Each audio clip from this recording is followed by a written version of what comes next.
This channel does not promote any violent, harmful, or illegal activities. All content provided by this channel is meant for an educational purpose only. প্রথমে বলি আপনাদের পুজো আমাদের হয়ে গেল, দুর্গা পুজো festival যেটা দুর্গা পুজো হয়ে গেছে, আজকে লক্ষ্মী পুজো আছে। লক্ষ্মী পুজোর দিন আমাদের যেতে হচ্ছে, কারণ সবার বাড়িতেই লক্ষ্মী পুজো হয়। এরপর দীপাবলি আছে, দিওয়ালি আছে, ছট পুজো আছে, সেগুলো আস্তে আস্তে হবে।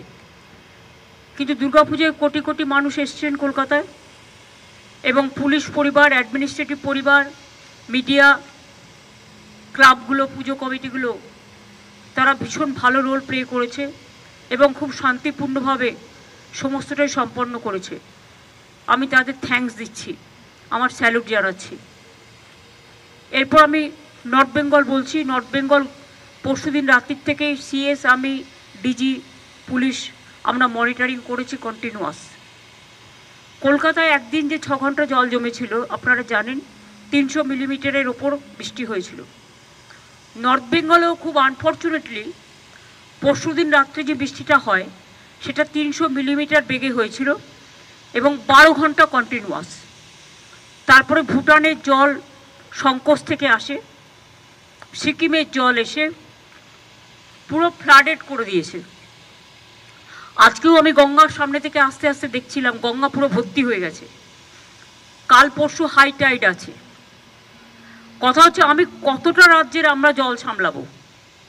বিহারে বৃষ্টি হলে জল চলে আসছে ফরাক্কা দিয়ে, ইউপিতে বৃষ্টি হলে ফরাক্কা দিয়ে জল চলে আসছে গঙ্গায়, গঙ্গা টুবু হয়ে যাচ্ছে। আমাদের জলটা যাবে কোথায় এখানে জল বৃষ্টি বেশি হলে? তারপরে ধরুন ডিবিসি তো ইচ্ছে মতো জল ছাড়ছে, পুরোটা নিজেদের খালি করে দিয়ে নিজেদের বাঁচাচ্ছে, ঝাড়খণ্ডকে বাঁচাচ্ছে। ঝাড়খণ্ড বাঁচুক আমি চাই, কিন্তু তোমরা সিলট্রেশন করছো না কেন, ডিসিলট্রেশন করছো না কেন? আজকে 20 বছর ধরে বলতে বলতে মুখ ব্যথা হয়ে গেছে। মাইথন, ডিবিসি, পাঞ্চেত কোনো জল ভরবার ক্যাপাসিটি নেই।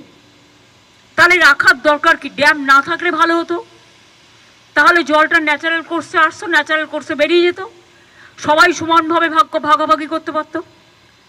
টোটাল আমরা ফেস করছি, দক্ষিণবঙ্গ ফেস করছে ডিবিসি, পাঞ্চেত, মাইথন। দুর্গাপুর ব্যারেজ দিয়ে জলটা ছেড়ে দিচ্ছে এবং আমাদের ব্রিজ থেকে শুরু করে সব কিছু ওই জলের ফোর্সে উড়িয়ে নিয়ে চলে যাচ্ছে। নর্থ বেঙ্গলেও যেটা হয়েছে, তবু ভুটান গভর্নমেন্ট কালকে আমাদের একটা চিঠি দিয়েছে দুঃখ প্রকাশ করে। দুঃখ ঠিক নয়, যে আমরা ওদের রিকোয়েস্ট করেছিলাম স্লোলি জলটা ছাড়তে, কারণ একটা জল যখন ছাড়ে আসতে 2-3 দিন টাইম লাগে।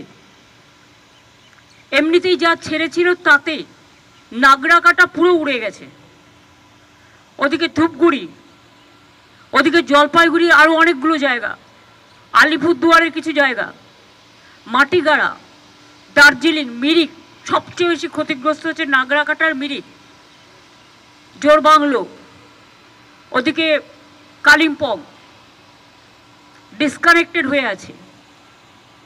তার মধ্যে মনে রাখবেন আমরা ট্যুরিস্টদের সব রেস্কিউ করেছি। ডায়মন্ড হারবারের একজন মিসিং আছে, অনেক দূরে ছিল, সে মিসিং আছে। তাছাড়া 500 ট্যুরিস্টকে আমরা আজকেই নিয়ে আসছি নিচে, এবং অলরেডি আমরা 45টা ভলভো বাসে ট্যুরিস্ট যারা ওখানে ছিল তাদের কালকে নিয়ে এসছি। 250 জনকে আমরা শিলিগুড়িতে রাখার ব্যবস্থা করেছি এবং 500 জনকে আমরা 45টা ভলভো বাস এবং নর্থ বেঙ্গল স্টেট ট্রান্সপোর্টের বাসে আমরা তাদের নিয়ে আসছি। আর ট্যুরিস্টরা যারা আসতে পারেনি এখনো পর্যন্ত, হোটেলগুলোকে বলা হয়েছে তোমরা কোনো খরচা নেবে না ওদের কাছে, দরকার হলে গভর্নমেন্ট দেখবে। কিন্তু ওরা বিপদে পড়েছে, ওদের তোমরা কেউ হোটেল ছাড়াও করবে না যতক্ষণ পুলিশ ওদের সেফলি রেস্কিউ না করছে। আর 2 হচ্ছে ওদের নিয়ে আসার দায়িত্ব আমাদের, কারণ অনেক সময় জলে মানুষের টাকা পয়সা, কাগজপত্র সব কিছু নষ্ট হয়ে যায়, সেসবগুলো তো দেখা দরকার আমাদের মানবিকতার খাতিরে, এটা আমাদের বুঝতে হবে। তাই আমরা তাদের ফিরিয়ে আনার ব্যবস্থাও করছি। সুতরাং অল ট্যুরিস্ট আর সেফ, এবং পুলিশ ওদের সেফলি রেস্কিউ করেছে। এছাড়াও পুলিশ অলরেডি কমিউনিটি কিচেন তো স্টার্ট করেছে, মিরিক থেকে শুরু করে নাগরাকাটা থেকে শুরু করে বিভিন্ন জায়গায়। আমার সাথে চিফ সেক্রেটারি যাচ্ছে, ডিজি চলে গেছে অলরেডি। অরূপ বিশ্বাসকে আর গৌতম দেবকে আমি আজকে ধূপগুড়ি পাঠিয়ে দিয়েছি, এবং আমি আর সিএস যাচ্ছি হাসিমারাতে।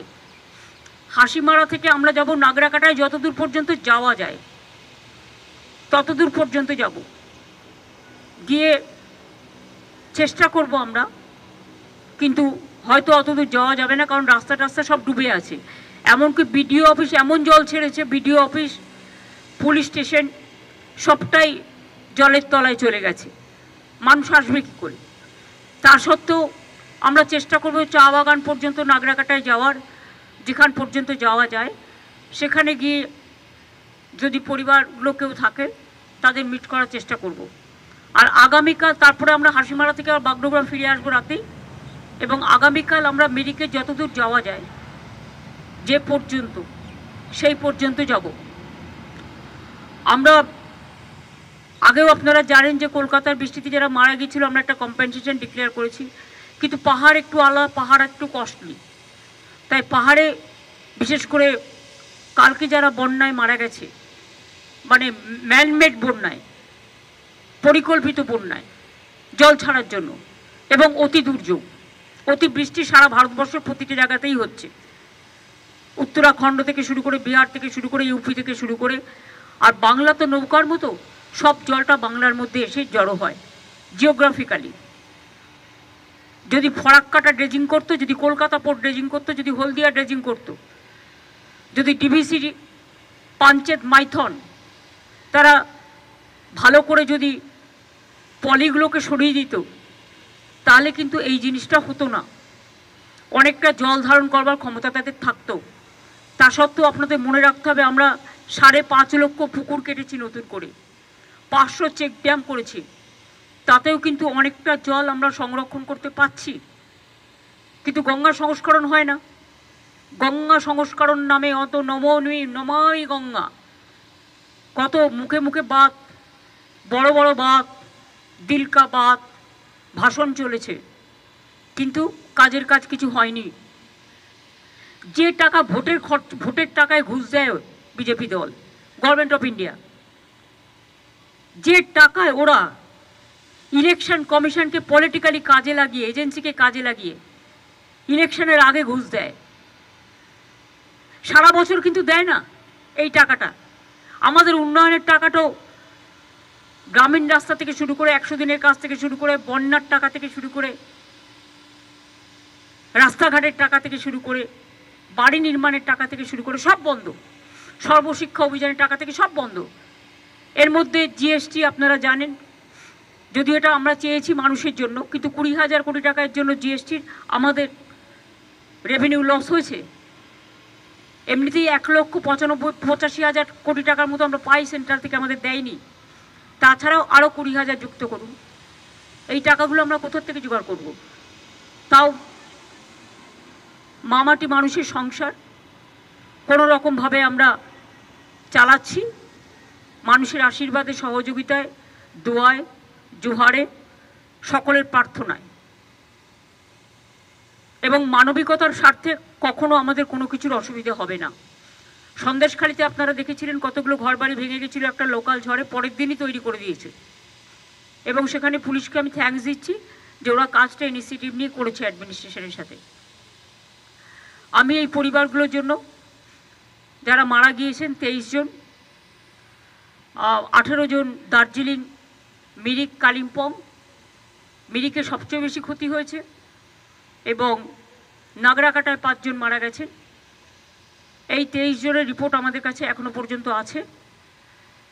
তাদের প্রত্যেক পরিবারকে আমরা 5 লাখ টাকা করে, যদিও আমি জানি জীবনের বিকল্প কখনো টাকা হয় না, কিন্তু যে চলে যায় তার পরিবার তো রয়ে যায়। পরিবারগুলোর পাশে দাঁড়ানোর জন্য এটা আমাদের সামান্য কন্ট্রিবিউশনও বলবো না, সামাজিক কর্তব্য। 5 লক্ষ টাকা করে কম্পেনসেশন দেওয়া হবে, এবং প্রতি পরিবারের একজনকে স্পেশাল হোমগার্ডের চাকরিও দেওয়া হবে, যাতে পরিবারগুলো নিজের পায়ে দাঁড়াতে পারে। কারো মুখোপেক্ষী হয়ে থাকতে না হয়। এই পর্যন্তই আমার বলার ছিল, এইটুকু আপনাদের আমি বললাম। বাদবাকি আমি এখন হাসিমারা যাব, হাসিমারা থেকে নাগরাকাটা যাব, কালকে মেরিক যাব। আপনাদের প্রোগ্রামগুলো জানিয়ে দিয়ে গেলাম। সবাই ভালো থাকবেন, আর এদিকটাও একটু অ্যালার্ট করবেন। 7-8 তারিখে হাই টাইড আছে। এমনিতেই ডিবিসি পাঞ্চেত মাইথনের জলে মেদিনীপুরের ঘাটাল থেকে শুরু করে অনেক জায়গাতে জল জমেছে, ওগুলো খুব লো ল্যান্ড, যার জন্য ঘাটাল মাস্টার প্ল্যান 20 বছর চেষ্টা করে যখন সেন্ট্রাল করেনি, তখন আমরা নিজেরাই প্ল্যানটা করছি। কিন্তু ঘাটাল মাস্টার প্ল্যান করলেও ডিবিসি যতক্ষণ পর্যন্ত এইভাবে জল ছাড়বে ততক্ষণ পর্যন্ত আমাদের অন্য ওয়ে আউটের ব্যবস্থা করতে হবে। আমরা তো চাই ড্যামের দরকার নেই। ড্যাম থেকে কি লাভটা হলো? সিকিমে 14টা হাইডেল পাওয়ার করেছে তিস্তা ব্রিজের ওপরে। জল ধারণটা করবে কোথায়? সবটাই শিলিগুড়িতে এসে পড়ছে, মাটিকাড়াতে এসে পড়ছে, কালিম্পংয়ে এসে পড়ছে। প্রবলেমটা তো আমাদের ফেস করতে হচ্ছে, আর নিজেরা শুধু টাকা ইনকাম করে যাচ্ছে। আর সিকিমের মানুষের টাকা নিয়ে শিলিগুড়িতে সব বিজনেস করে যাচ্ছে, খবর সব আমরা রাখি। দুর্ভাগ্যজনক। ওরা তো 90% সাবসিডি পায়। আর জেনে রাখবেন, সিকিমকে 8 স্টেটে আমরা ইনক্লুড করেছিলাম, তৃণমূল কংগ্রেস। কারণ যখন অটল বিহারী বাজপেয়ীজি প্রধানমন্ত্রী ছিলেন, তখন আমরা একটা বেঙ্গল প্যাকেজ করেছিলাম। আমরা সরকারে যাইনি, তখন আমরা সিকিমকে ইনক্লুড করিয়েছিলাম বাংলার পার্শ্ববর্তী বলে। আমাদের অনেক ট্যুরিস্ট যায়, অথচ ওরা সেখানকার মানুষের টাকাটা পায়, টাকাটা মানুষের কাজে না লাগিয়ে সেই টাকাটা শিলিগুড়িতে এসে ব্যবসার কাজে লাগায়, আর দার্জিলিংকে উস্কানি দেয়। আমি যেমন পাহাড়কেও ভালোবাসি, আপনারা দেখেছেন কয়েকদিন আগেও নর্থ বেঙ্গল থেকে আমি ঘুরে এসেছি। আবার আমাকে লক্ষ্মী পুজোর দিনই চলে যেতে হচ্ছে, কারণ কোনো উপায় নেই বলে।